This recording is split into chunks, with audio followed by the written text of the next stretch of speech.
வணக்கம். 7 டேஸ்க்கு அப்புறம் 8த் டேல ஒரு மாரி ஃப்ரெஷ்னஸ் உருவாயிருக்கு. நல்லாருக்கு. அ ஒரு புது விஷயம் உருவாக்க முடியுது, சிந்திக்க முடியுது அப்படிங்கிற மாரி சொல்லுவாங்க. இப்ப இந்த 8த் டேலயும் அத மட்டும் தான் நம்ம ஃபோக்கஸ் பண்றோம். அதாவது சிந்தனை ஓரளவுக்கு வேணுங்கிறத கவனிச்சு பழகுனதுனால கொஞ்சம் ஸ்ட்ராங்கா இருக்கும். ஆனா, நமக்கு இந்த டயபெட்டிக் சிம்ப்டம்ஸ்லேருந்து கம்ப்ளீட்டா ரெக்கவர் ஆயி லாங் லைஃப்க்கு நம்ம ஆரோக்கியமா இருக்கணும் அப்படின்னா, இன்னும் 8 ஸ்டெப்ஸ் ஆஃப் திங்கிங் சொல்லுவோம். அதாவது 8 ஸ்டெப்ஸ் ஃபார்முலா. இன்னும் 8 படிநிலைகள்ல நம்மளோட யோசனைய அதிகப்படுத்தி பார்க்கறது. அந்த மாதிரியான ஒரு கட்டத்துக்கு வந்துட்டோம் அப்படின்னாலே, இன்னும் நம்மளோட ஆரோக்கியம் அப்படிங்கிறது அ அதாவது அந்த டவுட்டே இல்லாத ஸ்டேட்டுக்கு வரணும் இல்லையா?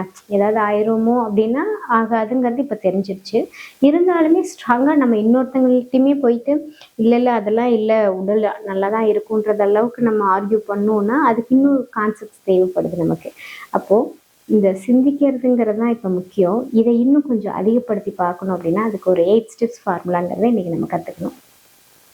ஓகே. இந்த 8 ஸ்டெப்ஸ் ஃபார்முலா என்ன? இப்போ ஒருத்தர் என்னைய மீட் பண்ணியிருந்தாங்க. அவங்களோட சிக்கல் என்ன அப்டின்னா, அவங்க வீட்டுக்குள்ள இருக்கும்போது வேலை செய்யணும். ஐ மீன் வீட்டு வேலை. அது அந்த நேரத்துல ஒரு கோபம் ஒண்ணு வரும். எங்க வீட்ல இருக்கவங்க யாரும் ஹெல்ப் பண்ணல, அப்படிங்கிற மாரியான ஒரு கோபம். அத அவங்க அடிக்கடி நெனச்சு பார்த்துட்டே இருப்பாங்க. அ ஸ்லோவா இந்த கான்செப்ட்லாம் தெரியும்போது அத நெனச்சு பார்க்கறத நிறுத்திட்டாங்க. அதே மாதிரி அதுக்கு ஆல்டர்னேட்டிவா ஆ எல்லாரும் கொஞ்சம் ஹெல்ப் பண்ற மாரி ஒரு விஷயத்த அவங்க யோசிச்சு பார்க்கும்போது, அதுவும் நடக்க ஆரம்பிச்சது. அதுக்கப்புறம் ஸ்லோவா சில சப்போர்ட்டுக்காக மெய்ட் அந்த மாரிலாம் வச்சு கொஞ்சம் ரிலாக்ஸும் ஆயிட்டாங்க. இப்போ ஒரு கட்டத்தில என்ன ஆயிருச்சு அப்டின்னா, அவங்களுக்கு எங்கேயோ ஒரு இடத்துல ஆ யாரோ யாரோ வீட்ல ஏதோ ஒரு பிரச்சனைனாலுமே, இப்படிதான் இவங்கலாம் இப்படிதான் அப்படிங்கிற மாதிரி அந்த ஒரு எண்ணம் மாத்திரம் ஸ்ட்ராங்கா இருந்துச்சு. ஒரு ஒரு சில இடத்த நம்ம ஈஸியா வெளிய வந்துர்றோம். அது நம்மள கஷ்டப்படுத்துதுங்கும்போது, நம்ம வந்து அதில ரொம்ப டீப்பா யோசிக்கிறதில்ல. அது பண்ணவும் கூடாது. அது நம்மளோட மூளைக்கு நல்லதில்ல. அதனால வரக்கூடிய ரசாயன மாற்றம் நம்ம நோய்கள அதிகப்படுத்தும்ன்ற அவேர்னஸ் வந்துருச்சு. ஆனாலும், எங்கேயோ ஒண்ணு நடந்தாலும், நம்ம டக்குன்னு அதைய அ பாசிட்டிவா பார்க்க முடியாம போகுது. அ அவங்க அந்த மாரி சொல்லுவாங்க. யாரோ ஏதாவது பிரச்சனைன்னா, இவங்கலாம் இப்படிதாங்க பண்ண மாட்டாங்க. அதாவது அவங்க அனுபவிச்சுட்டாங்க. ஒரு 10, 20 வருஷமா தனக்கு யாரும் உதவி பண்ணல அப்படிங்கிறத ஆழமா எடுத்துட்டு போயிட்டு, இப்போ ஓரளவுக்கு ஒரு புரிதல் வந்துருச்சு. ஓகே அதெல்லாம் ரொம்ப யோசிக்க வேணான்றது வந்துருச்சு. பட் எங்கேயோ வீட்ல ஒரு பிரச்சனை வருதுன்னா, ஆமா அப்படிதான் இருப்பாங்க அப்படிங்கிற மாரி அவங்க சொல்லுவாங்க. ஸோ அப்போ அந்த இடத்துல ஒரு கான்செப்ட் அவங்களுக்குள்ள போனதுக்கப்புறம் அவங்க அதையும் நிறுத்திட்டாங்க. அது என்ன அப்படின்னா, அது பேரு பெர்செப்ஷன் எரர் அப்படின்னு சொல்லுவோம். நம்ம மூளை வந்து சில நேரம் எரர் பண்ணும், தவறு பண்ணும். எப்படி தவறு பண்ணும் அப்படின்னா, ஏதாவது ஒரு சூழ்நிலைகள பார்க்கும்போது நம்ம ஒரு கருத்து சொல்லுவோம். அந்த கருத்துக்குள்ள போய் பார்த்தீங்கன்னா, அந்த கருத்துக்குள்ள பெருசா அ சந்தோஷம் 2 சைட்லயுமே கிடைக்காம இருக்கும். நம்ம கருத்து நம்ம சொன்னதுனால.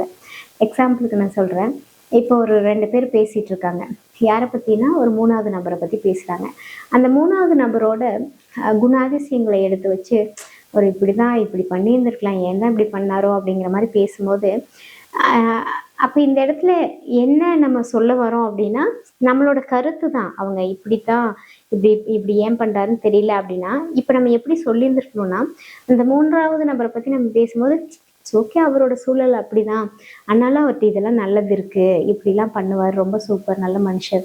அப்படின்னு நம்ம சொன்னா, இப்ப நீங்க போயிட்டு உண்மைய செக் பண்ண வேணாம். அந்த மனிதர் அப்படிதான், அவரு கொஞ்சம் மோசம் அப்படிங்கிறதெல்லாம் செக் பண்ண வேணாம். இப்ப நம்ம மூளை எப்படி எரர் பண்ணுதுங்கிறத தான் கத்துக்கணும்.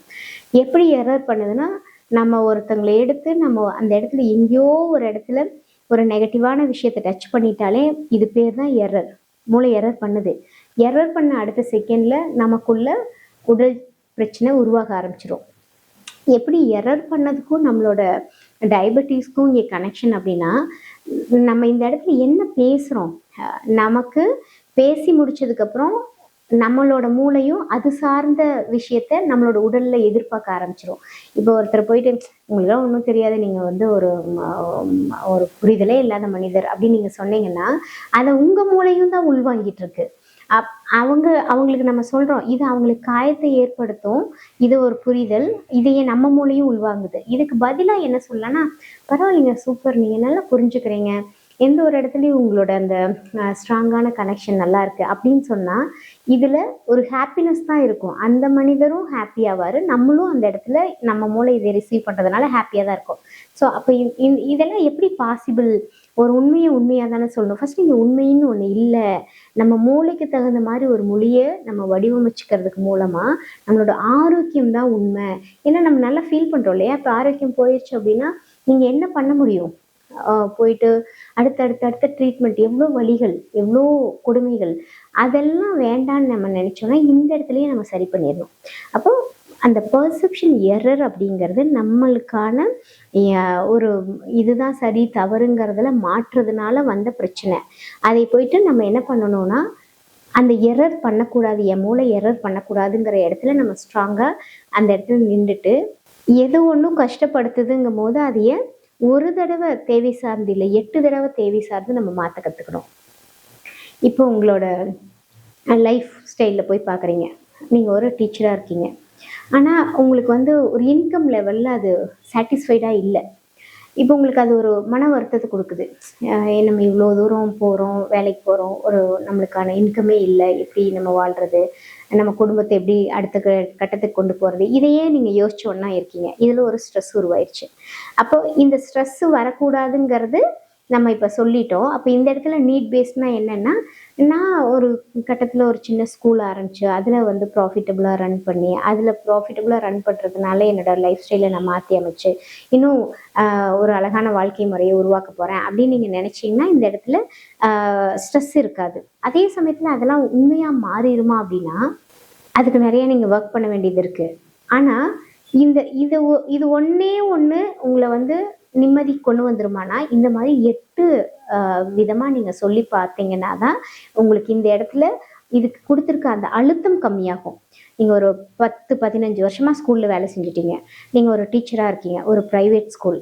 இப்போது 10-15 வருஷமாக வேலை செஞ்சதுக்கப்புறம் திடீர்னு பார்த்தா ஒரு 1 இயரில் கவர்மெண்ட் டீச்சராக போயிட்டு ஒருத்தங்க பயங்கரமான சம்பளம் வாங்குறாங்க. உங்களுக்கே ரொம்ப வருத்தமாக மாறிடுச்சு. என்னடா அது, நம்ம இவ்வளோ வருஷம் சம்பாரிச்சதை ஒருத்தங்க வந்து ஒரு வருஷத்தில் சம்பாரிச்சிட்டாங்க, நம்ம இதுக்கு தான் இந்த வாழ்க்கை அப்படிங்கிற மாதிரி ஒரு வழி ஒன்று உருவாகுது.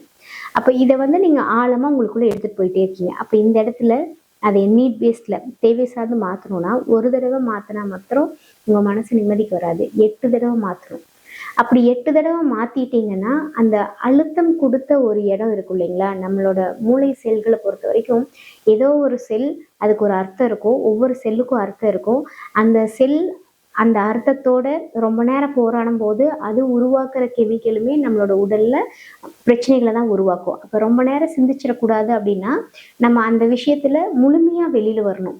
நம்ம இப்போ என்ன சொல்றோம், இல்லை இட்ஸ் ஓகே, நான் எப்படியும் நான் வந்து ஒரு நல்ல ஸ்கூல் கட்ட போறேன், நல்லா இருக்கும் என் வாழ்க்கை அப்படி சொல்றோமா, இல்லை நான் இந்த 15 வருஷம் வாழ்ந்த வாழ்க்கையில எனக்கான ஒரு சந்தோஷம் கிடைச்சிருச்சு, நான் என்னெல்லாம் கிளாஸ் எடுக்கணும்னு எடுத்துட்டேன், நான் சாட்டிஸ்ஃபைடு தான் அப்படின்னு நம்ம சொல்றோமா. இன்னும் 8 விதமா மாத்தி பார்க்கணும் நம்ம. அதுல எங்கேயோ ஒரு இடத்துல ஒரு ஒரு கன்வின்சிங்கா ஒன்று தோணும், ஒரு சந்தோஷம் ஒன்று உருவாகும். அந்த சந்தோஷம் உருவாகிற வரைக்கும் நீங்கள் அதை விதவிதமாக உங்களுக்குள்ள சொல்லி பார்த்துட்டிங்கன்னா அந்த இடத்துல உங்களோட மைண்ட் வந்து ஒரு பேலன்ஸ்டு ஸ்டேட்டுக்கு வந்துட்டு இனிமேல் எரர் பண்ணுறதை பண்ணாது.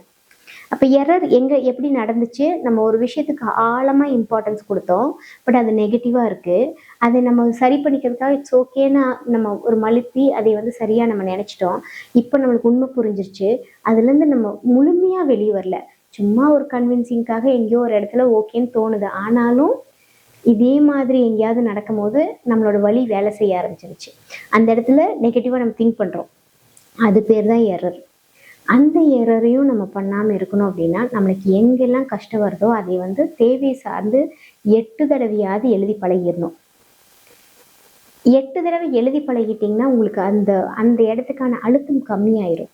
அதுக்கப்புறம் ஸ்லோவாக யாருக்கு எங்கே பிரச்சனை நடந்தாலும் உங்களுக்கு அதை பற்றின கருத்துக்கள் உருவாகாது, அதை பற்றி எரர் பண்ண மாட்டோம், நெகட்டிவாக தோணாது. ஸோ அந்த ஸ்டேட்டுக்கு வந்துட்டோன்னா அதுக்கப்புறம் ஸ்லோவாக இப்போ என்ன நடக்கணுமோ அதுக்கான 8 ஸ்டெப்ஸை நம்ம திங்க் பண்ண கற்றுக்கணும். இப்போ என்ன நடக்கணும், இப்போ நீங்கள் வந்து ஒரு குறிப்பிட்ட ஏஜ் வந்துட்டீங்க, இப்போ வந்து உங்களுக்குன்னு ஒரு இன்கம் வச்சுருக்கீங்க, அதே சமயத்தில் ஒரு பேசிவாக ஒரு இன்கம் கொண்டு வரணும்னு நினைக்கிறீங்க. அதே சமயத்தில் இப்போ தான் வீடு வாங்கணும் உங்களுக்கு. இன்னும் கொஞ்ச நாட்களில் உங்கள் வீட்டில் வந்து எல்லாத்துக்கும் உங்கள் பசங்களுக்கெல்லாம் கல்யாணம் பண்ணணும் அப்படின்னா, ஏன்னா இப்போ டயபெட்டிக்ஸ்னாலே மோஸ்ட்லி எல்லாரும் ஒரு 40 இயர்ஸ் 50 இயர்ஸ் அந்த மாதிரி அவங்க ஏஜில் தான் சொல்லுவாங்க. ஸோ அதனால நான் அந்த அந்த ஏஜ் பீப்புளுக்கானதாக நான் சொல்லிட்டு இருக்கேன். அப்போ நீங்கள் இந்த இடத்துல எப்படி திங்க் பண்ணணும்னா, இப்போ நீங்கள் ஒரு இன்கம் வச்சுருக்கீங்க. இப்போ வந்து பேசிவாக ஒரு இன்கம் கொண்டு வரணும். ஃபஸ்ட்டு ஸ்டெப் எழுதணும் உட்காந்து. ஃபஸ்ட்டு ஸ்டெப் பேசிவாக இன்கம் எனக்கு என்ன பிடிச்சிருக்கு, எப்படி எனக்கு பேசிவாக இன்கம் வரும்?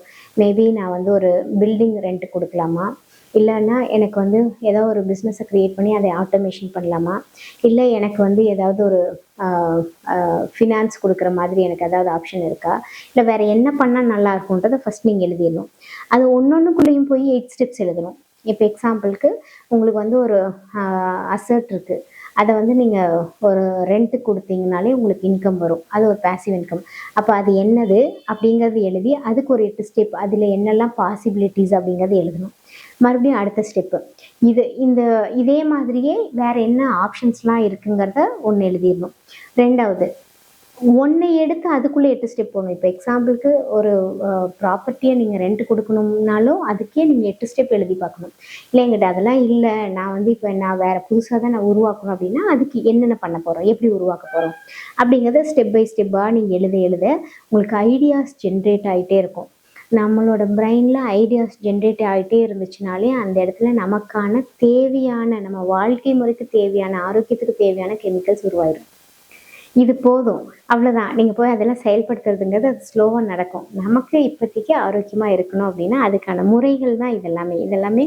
இப்போ நீங்கள் டக்குன்னு ஒரு மாத்திரை எடுத்து போட்டுட்டா அந்த நேரம் எல்லாமே உடம்புல சரியாயிரும் நம்ம நம்புகிறோம் இல்லையா? அதுக்கு பதிலாக இந்த மாதிரி ஒரு சிந்தனை முறையை கொண்டு வந்துட்டோம்னா 2 விஷயம் நடக்கும். மாத்திரை போட்டால் உங்களால் சிந்திக்க முடியாது. அதனால வரக்கூடிய சைடு எஃபெக்ட்ஸ் அப்படிங்கிறது வேறு மாதிரியான நோய்களை கடைசியில் கொண்டு போய் விட்டுரும். ஆனால் இப்படி சிந்திச்சு வச்சுட்டீங்க அப்படின்னா ஒரு ஆக்டிவான லைஃப் ஸ்டைல் திடீர்னு உருவாகும். திடீர்னு ஒரு வீட்டுக்குள்ளே ஒரு கலகலப்பு, சந்தோஷம், மகிழ்ச்சி, எல்லாத்துக்கூடயும் கனெக்ட் ஆகிறது, நமக்குன்னு ஏதாவது புது விஷயங்களை நம்ம வந்து தெரிஞ்சுக்கிறது, நமக்கான ஒரு க்ரோத், ஏதாவது நம்ம ப்ராப்பர்ட்டி வாங்குகிறோம், திடீர்னு ஒரு கார் வாங்குகிறோம், வீட்டில் எல்லாத்துக்கும் கல்யாணம் நடக்குது, அடுத்தடுத்து குழந்தைகள்லாம் படிக்கிறாங்க, ஜாலியாக இருக்குது, அப்படிங்கிற மாதிரியான ஒரு க்ரோத்லேயே நம்ம போயிட்டுருப்போம். இந்த மாதிரி சிந்திச்சு பழகினோம்னா இந்த சிந்தனை கம்மியாகும் போது இந்த இடத்துல எங்கேயோ ஒரு டிஸ்டர்பன்ஸ் வர ஆரம்பிச்சிடும். ஓகே, ஸோ இன்றைக்கி நம்ம தெரிஞ்சுக்கிறது 8 ஸ்டெப்ஸ் ஃபார்முலா. எந்த இடத்துலையும் மனசு கஷ்டமாகும் போது அந்த கஷ்டத்தை மாற்றி அமைக்கிறதுக்காக 8 தடவை அதை தேவை சார்ந்து எழுதி பார்த்துடணும். அதே மாதிரி 8 தடவை எது நடக்கணுமோ அதையே சிந்திச்சு பழகணும். 8 விதமாக சிந்திச்சு பழகணும். இப்போ நீங்கள் வந்து ஒரு புதுசாக தொழில் தொடங்கணும் அப்படின்னா என்ன தொழில், அதுக்கு ஒரு 8 ஸ்டெப்பு. அதுக்கப்புறம் அந்த தொழில் தொடங்கிறதுக்கு உங்களுக்கு என்ன தேவையான பொருட்கள் வேணும், அதை எப்படி நீங்கள் அச்சீவ் பண்ண போகிறீங்க, அதுக்கு யாரெல்லாம் சப்போர்ட் பண்ணுவோம், அதுக்கான ஃபினான்ஸ் என்ன, அதுக்கான எஜுகேஷனோ, அதுக்கான நாலேஜோ என்ன, அதுக்கான மனிதர்கள் யார், இதையெல்லாம் எழுதி எழுதி எழுதி பார்த்துட்டு அதை அப்படியே உங்களுக்குள்ளே திங்க் பண்ணி பழகணும். நைட்டு படுக்கும்போதும் காலையில் எழுந்திருக்கும் போதும் உங்களோட மைண்டில் எப்போவும் அடுத்து நடக்க வேண்டிய விஷயத்தோட 5 ஸ்டெப் மனசில் கொண்டு வந்து பார்த்துட்டு தான் நீங்கள் எழுந்திருக்கணும். இப்போ நீங்கள் நைட்டு போய் பெட்டில் படுத்துட்டீங்க, அடுத்தது என்ன நடக்கணும் அப்படின்னா, இப்போ மேபி நீங்கள் வந்து ஒரு வேலை பண்ணிகிட்ருக்கீங்க, ஏதோ ஒரு வேலை, அந்த வேலையில் அடுத்து என்ன நடக்கணுங்கிறது கவனித்து அதோட 5 ஸ்டெப்பை திங்க் பண்ணி பழகிடணும். இப்போ எக்ஸாம்பிளுக்கு நான் சொல்கிறேன். இப்போ வந்து உங்களோட நீங்கள் இப்போ ஜாப் எதுவும் இல்லைன்னு வச்சுக்கலாம். இப்போ நீங்கள் வீட்டில் தான் இருக்கீங்க. ஆனால் உங்களுக்கு ஒரு ஐடியா வருது, ஒரு சின்ன ஷாப் மாதிரி ஒன்று ஓப்பன் பண்ணணும், ஒரு க்ரோசரி ஷாப் மாதிரி ஓப்பன் பண்ணணும்னு உங்களுக்கு தோணுது. அப்போ நீங்கள் எப்படி திங்க் பண்ணலான்னா, நீங்கள் அப்படி போகிறீங்க, ஒரு லேண்ட் ஒன்று கிடைக்குது, அதுக்கப்புறம் அதில் ஒரு சின்ன செட்டப் பண்ணுறீங்க, ஒரு சின்ன ஷாப்பு, அதுக்கு ஒரு கிட்டத்தட்ட ஒரு 15,000 ரெண்ட் கொடுக்குறீங்க. அதுக்கப்புறம் உள்ளுக்குள்ளெல்லாம் கபோர்ட்ஸ் வைக்கிறீங்க, பொருட்கள் எல்லாம் அடிக்கிறீங்க. ரெசிடென்ஷியல் ஏரியாவாக இருக்கிறதுனால பீப்புள் நிறைய பேர் வராங்க. நீங்கள் அவங்களுக்கெல்லாம் அப்படியே பொருட்கள் கொடுக்குறீங்க. அதுக்கப்புறம் அப்படியே ஸ்லோவாக வந்து ஒவ்வொருத்தரும் அவங்களோட லிஸ்ட்டை கொடுத்துட்றாங்க. அப்புறம் நீங்கள் வாட்ஸ்அப்லேயே எல்லாத்தையும் கனெக்ட் பண்ணி அவங்க சொல்கிற பொருளெல்லாம் நீங்கள் அப்படியே ஒரு ஆளை வச்சு வீட்டுக்கு டோர் டெலிவரி கொடுக்க ஆரம்பிச்சிட்டிங்க. இப்போ அது அப்படியே க்ரோ ஆகி இப்போ ஆன்லைன்லேயே உங்கள்கிட்ட எல்லாருமே வாங்க முடியும். அப்படி கொஞ்சம் கொஞ்சமாக வேறு இடங்கள்லையும் நீங்கள் கொடுக்க ஆரம்பிச்சிட்டிங்க. இப்படிங்கிற மாதிரி ஒரு 5லேருந்து 8 ஸ்டெப்பை திங்க் பண்ணிட்டு தான் தூங்கணும். இதே மாதிரி காலையில் எழுந்திரிக்கும் போது ஒரு 5லேருந்து 8 ஸ்டெப்பு திங்க் பண்ணணும். இப்படி திங்க் பண்ணிங்கன்னா மட்டும்தான் நம்மளோட உடலில் ஒரு ஆரோக்கியம் வரும். அந்த திங்கிங்கிறத நீங்கள் போய் அந்த வேலையை செய்யறதுக்காக இல்லை, அந்த திங்கிங்கிறது கெமிக்கல் ரியாக்ஷன். இதுதான் உங்களோட மருந்து. இப்போ நீங்கள் ஒரு மருந்து சாப்பிட்றீங்க இல்லையா, அதுக்கு பதிலாக நம்ம மூளையே நமக்கு ஒரு மருந்து உருவாக்கி கொடுத்துருச்சுன்னா நம்ம வாழ்க்கை நல்லாயிருக்கும். ஸோ அந்த மருந்து இப்படி தான் உருவாகும். ஸோ இப்படி யோசிச்சு பார்த்தீங்கன்னா தான் நம்மளோட மருந்து வரும். அப்போ அது கிடைச்சிருச்சு அப்படின்னா உங்களோட உடல் வந்து அந்த சமநிலைக்கு வந்துடும். நீங்கள் ஆரோக்கியமாக இருப்பீங்க, போவீங்க வருவீங்க, ஜாலியாக இருப்பீங்க, உங்களோட வாழ்க்கை சந்தோஷமாக இருக்கும். ஸோ இந்த இதையெல்லாம் வந்து நீங்கள் உங்களோட வாழ்க்கை முறையில் ஒன்றா நீங்கள் மாற்றிடுவீங்க. எனக்கு தெரியுது உங்களோட அந்த ஆர்வம், உங்களுக்கு அது பிடிச்சிருக்குன்றத நான் ஃபீல் பண்ணுறேன். இது ரொம்ப டஃப்பா அப்படின்னா அது டஃப்லாம் இல்லை. இதை நீங்கள் செயல்படுத்த ஆரம்பிக்கும்போது உங்களுக்கு வேணும் அப்படின்னா இப்போ எங்களை நீங்கள் காண்டாக்ட் பண்ணும் பட்சத்தில் நாங்கள் ஒன் ஆன் ஒன்னாக உங்களுக்கு தனிப்பட்ட முறையில் இதெல்லாம் எப்படி பயிற்சி பண்ணணும்னு சொல்லித் தருவோம். அதில் நீங்கள் போயிட்டீங்கன்னா மற்ற எல்லா விஷயத்தையும் நாங்களே எங்கள் டீம் மூலமாக உங்களுக்கு ஹெல்ப் பண்ணுவோம். ரொம்ப ஈஸியாக மாறிடும். ஓகே, ஸோ இன்னைக்கு இந்த 8th செஷனோட ப்ராக்டிஸை மட்டும் நம்ம பார்க்கலாம். ஐஸ் க்ளோஸ் பண்ணி நான் சொல்கிறத அப்படியே ஃபாலோ பண்ணுங்கள். இப்போ அப்படியே ப்ரீத்திங் மாத்திரம் கான்சன்ட்ரேட் பண்ணுறீங்க.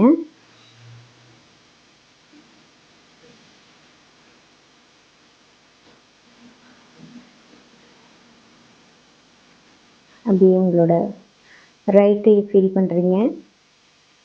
இப்போ ரைட் ஐயை கவனித்து ஐயோட மேலே கீழே ரைட் லெஃப்ட் அதோட கார்னர்ஸும் ஒவ்வொரு சைட்ஸையாக கவனித்து பார்க்குறீங்க.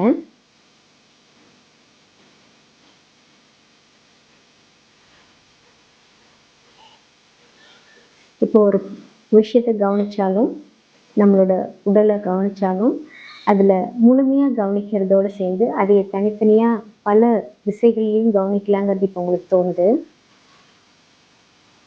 அப்படியே லெஃப்ட் ஐயை கவனித்து லெஃப்ட் ஐலையும் எல்லா சைட்ஸையும் அப்படி கவனித்து பார்க்குறீங்க.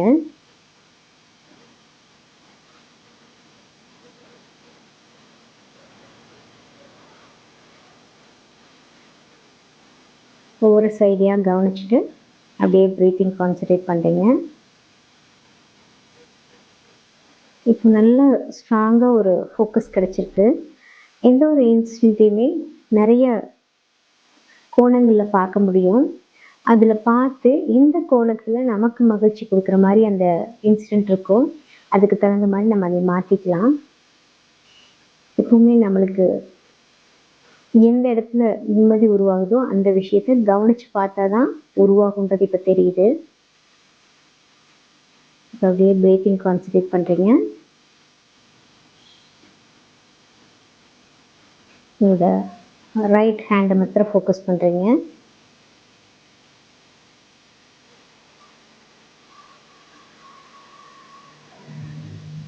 ரைட் ஹேண்டோட ஒவ்வொரு ஃபிங்கரையும் அப்படி ஃபீல் பண்ணுறீங்க. இப்போ லாஸ்ட் ஃபிங்கரை கவனித்து லாஸ்ட் ஃபிங்கர்லேயுமே நிறைய சைட்ஸ் இருக்குது. அதோட ரைட் லெஃப்ட் மேலே கீழே இதோட உள்ள வெளியில் கார்னர்ஸ் எல்லாமே அது எல்லாத்தையும் தனித்தனியாக கவனித்து பார்க்க ட்ரை பண்ணுறீங்க.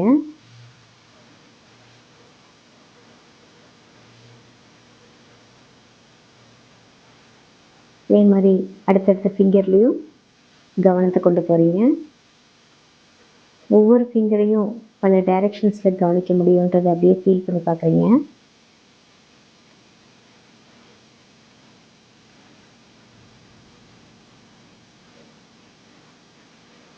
அப்படியே ஒவ்வொன்றையும் கவனிச்சதுக்கப்புறம் அப்படியே ப்ரீத்திங் மாத்திரம் கவனித்து அப்படியே ஒரு காம் ஸ்டேட்டுக்கு போகிறீங்க.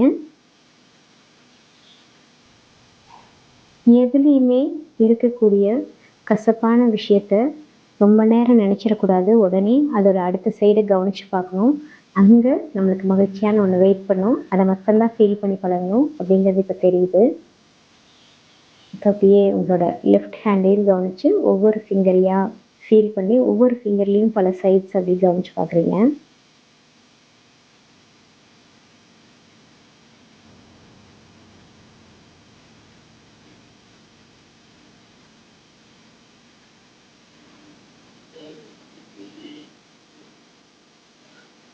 அப்படியே இந்த காம் ஸ்டேட்டுக்கு போகும்போதே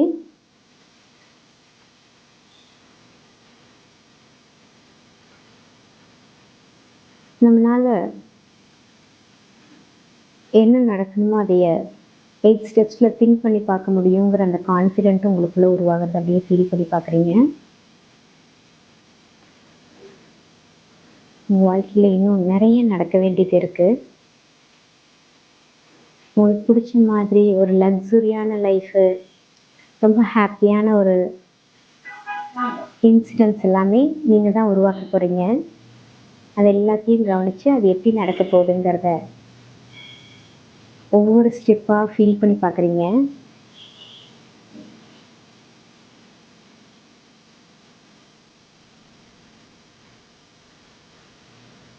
அப்படியே ப்ரீத்திங் மாத்திரம் கான்சன்ட்ரேட் பண்ணுறீங்க.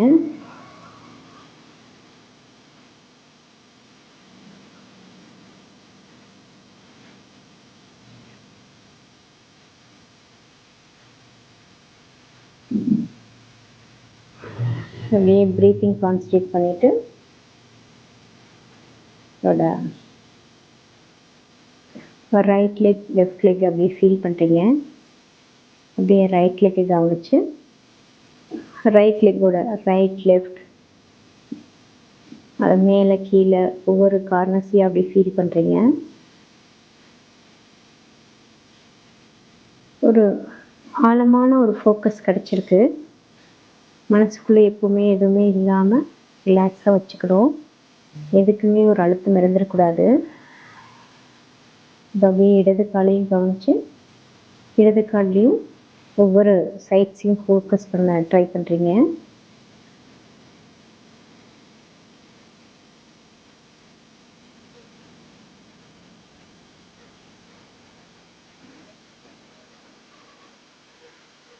அப்படியே ஃபீல் பண்ணி பார்க்குறீங்க. ஒரு நிகழ்வை ஒவ்வொரு பெர்ஸ்பெக்டிவ்லேயும் கவனிக்க முடியும். நம்ம கவனிக்கும் போது அதில் இருக்கக்கூடிய நல்ல ஹாப்பியான சில விஷயங்களை எடுத்து நிறைய தடவை யோசிச்சுக்கலாம். இல்லை ஏதாவது காயம் இருக்குன்னா அதை உடனே அதுலேருந்து விட்டு அதுக்கு மாறான ஒரு விஷயத்தை தேட வேண்டியது இருக்குது. அது நீட் பேஸில் யோசிக்கும் போது வந்துடும். அப்படி அதிகமாக நீங்கள் யோசிச்சு பழகினதுக்கப்புறம் எந்த ஒரு சூழல்லையுமே காயப்படுற மாதிரியான கவனம் இருக்காதுன்றது இப்போ தெரிஞ்சிருச்சு. இப்போ அப்படியே ப்ரீத்திங் கவனிக்கிறீங்க. அடுத்து உங்கள் வாழ்க்கையில் நிறைய நல்ல நிகழ்வுகள் நடக்க போகுது. அதை அப்படியே ஃபீல் பண்ணி பார்க்குறீங்க. உங்களுக்கு பிடிச்ச சூழல்கள்லாம் உருவாகுது. அதெல்லாம் என்னென்னங்கிறத உங்கள் மனசில் பார்க்குறீங்க. அந்த சூழல்களுக்குள்ள ஒவ்வொரு இடத்துலையும் உங்களுக்கான பெருமையும் உங்களுக்கான ஒரு அடையாளமும் அதிகமாகுது. இப்போ அப்படியே ப்ரீத்திங் மாத்திரம் கவனிக்கிறீங்க. ப்ரீத்திங் ரைட் ஐ கவனிச்சு ப்ரீத் அவுட், மறுபடியும் ப்ரீத்திங் லெஃப்ட் ஐ கவனிச்சு ப்ரீத் அவுட் பண்ணுறீங்க.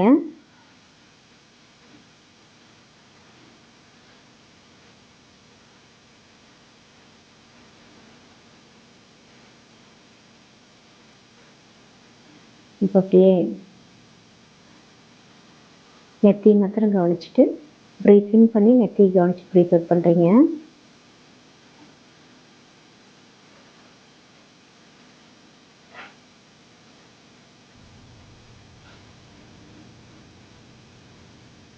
அப்படியே நெத்தி மாத்திரம் கவனிச்சு ஒரு ஃபியூ செகண்ட்ஸ் ஒரு டீப் காம் ஸ்டேட்டுக்குள்ளே போகிறீங்க.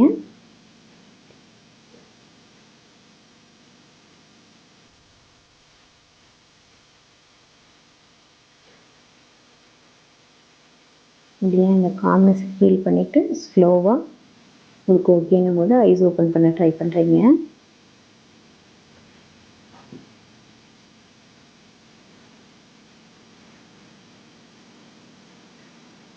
இந்த ப்ராக்டிஸை நீங்கள் ரெகுலர் பண்ணிக்கலாம்.